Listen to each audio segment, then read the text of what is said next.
Imagine building a more successful hypnosis business just in the next 10 days. To learn how, please visit WorkSmartHypnosis.com and take the 10-day Hypnosis Business Challenge. Yours free today. Welcome to the Work Smart Hypnosis podcast with Jason Linett, your professional resource for hypnosis training and outstanding business success. Here's your host, Jason Linett.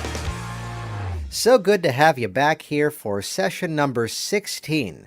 Here we go with our very first double interview, both of whom from Australia. This great program is here with Joane Goulding as well as Gary Johnston. I've met Joan before, actually at the Hypnobirthing Conclave last year. I'll see her again later this week out in Las Vegas for that Hypnobirthing Conclave once again. And I first met Joan at that event, and that's when I first began to become familiar with SleepTalk. SleepTalk is very interesting. If you've read Dave Ellman's Hypnotherapy, the chapter on hypnosleep, it's not quite that, but it's pretty close in terms of the theme and the concept, and even some things you might have heard Jerry Kind teach at other points as well. But the direction that Joan has taken this is just phenomenal. Just a 2-minute process that parents can do with their children. It's really easy to learn. It takes them into a daily routine, a daily ritual of building self-esteem and building behaviors. And it's a program that I've personally made use of in forums and also had many great success stories that I've heard as well. Also joining us on this program is Gary Johnston. Gary is also both of them out of Australia, and just really fabulous information that kind of takes everything you know about personal change and adds in one more very, very important element. As you're going to hear Gary talking about specifically the program that he mostly teaches, all about psychonutrition, all about how the foods we eat are affecting everything that we're thinking, feeling, responding on that biological, chemical level as well. So just fascinating information. Specifically, you'll hear the moment in this conversation about if we were to fold these two programs in, it would make a massive, massive dent in terms of the world of building up children. You know, today was an interesting day in the office. I had 5 appointments in the office today, and the last one I kind of got to smile at and say, "Congratulations, you're the only adult I've seen today." Seeing mostly kids, I mean teenagers. Actually, one was 11. From 11 years old up to 17 was my schedule today for various fears, for one for anger issues, one for some test-taking problems as well. And you look at those issues, you look at what's often going on, and the statement could easily have been made. Now, this is all theory at this point, but to say that if the right information had been presented before, you know, rather than working in this reactionary mindset, what if the issues had been properly prevented? What if, you know, I describe hypnosis, the best way to paraphrase it, is it's a process of building up what it's time to build up and letting go of what it's time to let go of. Yet what if before there's stuff to let go of, you can do all the building up phase? And that's specifically the value of SleepTalk. And as well as the good information being fed into the mind, the good information being fed into the body as well. So you're going to hear all about that in this conversation here with Joane Goulding and Gary Johnston here on session number 16. Go head over to WorkSmartHypnosis.com/16. I'm going to put the links to both of their programs and the different classes right there on the site. Here we go, session number 16, Gary Johnston and Joane Goulding. It's a very specific program that each of you have, but what's fascinating to me is the combination of it. So, Joan, let me start with you. Share us an overview of SleepTalk and what the process becomes. Certainly, Jason. I think basically the easiest way to explain it is that it's about empowering parents to work with their own children. And it's about teaching the parents to work with their little ones while they sleep. That's when they don't answer back, which is always a plus. And I have a 3-year-old at home. I'm appreciating that already. You know what I'm talking about. That's fantastic. Taking about 2 minutes of the parents' time on a consistency basis. It enables the little one, aged from about 18 months up to about 12 to 14 years, to awaken in the morning with a more positive mindset. So in other words, it's enabling the parents to change the default programming of I'm not okay, I'm anxious, I'm fearful, I'm missing out, whatever the issue is, to a more positive mindset. And I think one of the strengths is that it also helps to educate the parents with regard to their language. Because so many times parents ask their child to go and see a professional. The professional works wonders with this little one. They then go back into the home environment that in many cases has been a contributing factor to the issue. So in this particular case, you are working with both. But the strength when you're learning as a professional SleepTalk consultant, because it's not a therapy, it's a process, there's 3 levels to the training. And the 3rd level introduces the concept that psychonutrition could be a contributing factor. And of course, that's where Gary comes in. Although I'm reasonably knowledgeable in psychonutrition, but don't ask me any technical questions. I'll hand it over to the master. And I'd share the quick anecdote that kind of on my own working with clients, working with parents who are bringing in their kids, it was that tactic of I could give them action steps, I could give them something to do, but instead to rephrase whatever the issue was as the past, to begin to shift the words that they're actually using around the child, which is going to begin to shift that dynamic as well. Yeah. That's wonderful. I love that. Well, I call it happiness insurance. Yeah. Of course, the challenge is as we get the kids to be more happy and productive, then the future scope of hypnotists are not in business, but that's okay. Well, that would be a fantastic goal, That's wouldn't a good it? problem to have. That's a good problem to have. I think it's going to take a long time because we're dealing with one child at a time. But around the world, we've got quite a collection now. I love it. Yeah. And Gary, would you mind giving us a brief overview of the psychonutrition elements of your work? Well, I work in 2 different areas. Certainly the psychonutrition is essential, and the work that I do comes out of a long history of specialising in anxiety disorders and trauma.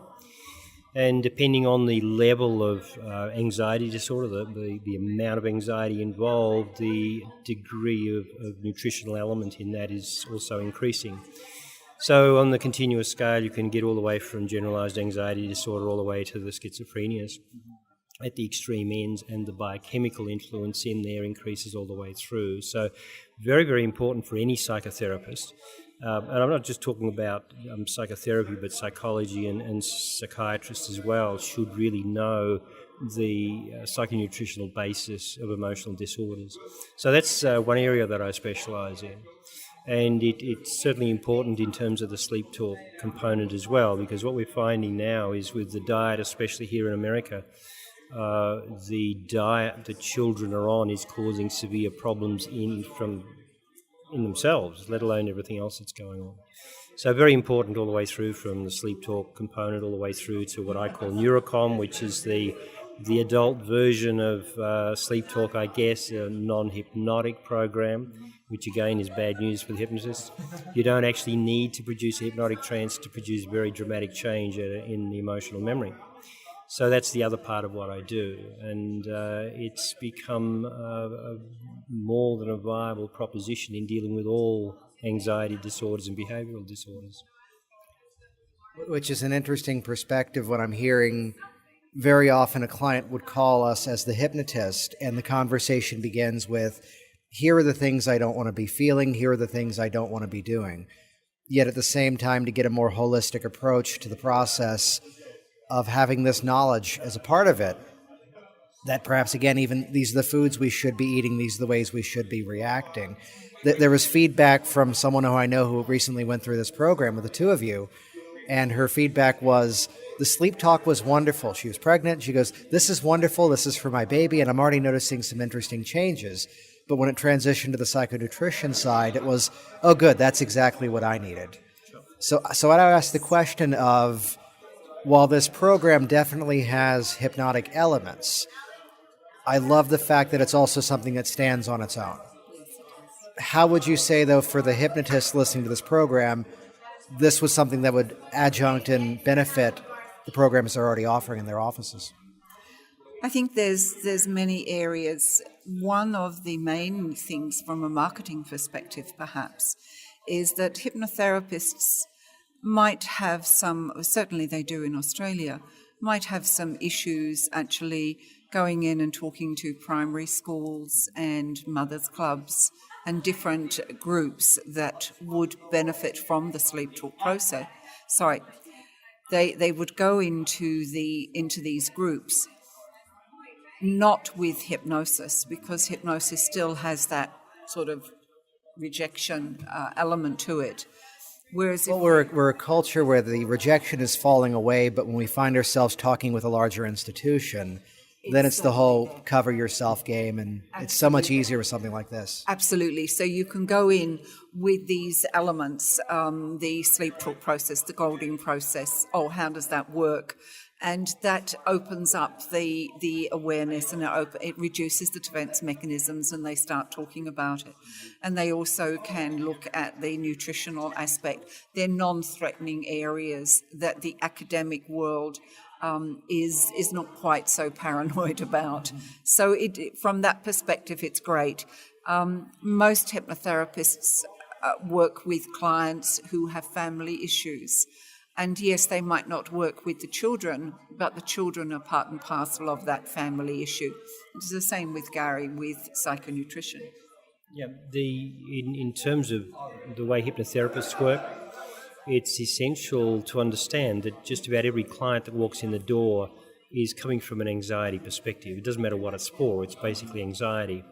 And the nutritional component of that anxiety can be anywhere from about 50% of the problem to 90% of the problem, depending on the scale of the problem. So it is essential to know that. And one of the problems with poor nutrition from a psychonutritional perspective is that the perceptions change as you get more and more biochemical imbalance. So when you're dealing with somebody, it's essential to know exactly what they're feeling and seeing and experiencing the world in, and that can be totally different to the hypnotherapist's experience. So without that knowledge and understanding, and without clearing out that biochemical background, it's almost impossible to produce a sustainable result with any kind of psychotherapy. Yeah. So again, that more holistic approach to the process, let's address it from all angles. Let's have the ecosystem of the body also support the change that's being produced by the language, by the techniques, by everything else we're doing. Exactly, Jason. Exactly.